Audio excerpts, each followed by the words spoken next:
আমরা খুব সুন্দরভাবে কাঞ্চনজঙ্ঘা উপভোগ করতে পারছি এবং খুব স্বচ্ছ দেখা যাচ্ছে এবং আমি খুবই আনন্দিত এবং একটা সুন্দর সিনারি দেখতে।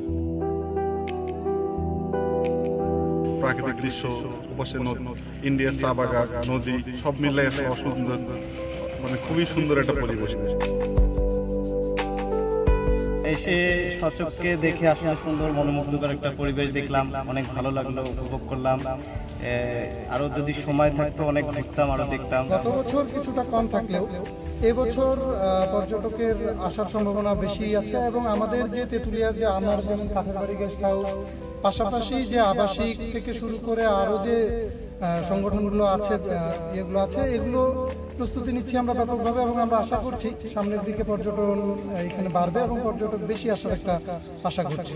চেষ্টা করছি যে বাইরে থেকে আসা পর্যটকদের কিভাবে সুবিধা দেওয়া যায়, কিভাবে তাদেরকে একটু ভালো রাখা যায়, কিভাবে তাদের ফ্যাসিলিটি দিয়ে তাদের আমাদের সীমাবদ্ধতাগুলো কাটিয়ে উঠে তাদেরকে কিভাবে একটু ফ্যাসিলিটি দিয়ে তেঁতুলিয়ার সৌন্দর্য উপভোগ করতে দেওয়ার সুযোগ করে দেওয়া যায়। সেপ্টেম্বর, অক্টোবর, নভেম্বর, ডিসেম্বর আমরা মূলত এই সময়টাতে আমরা কাঞ্চনজঙ্ঘা খুব সুন্দর দেখতে পাই।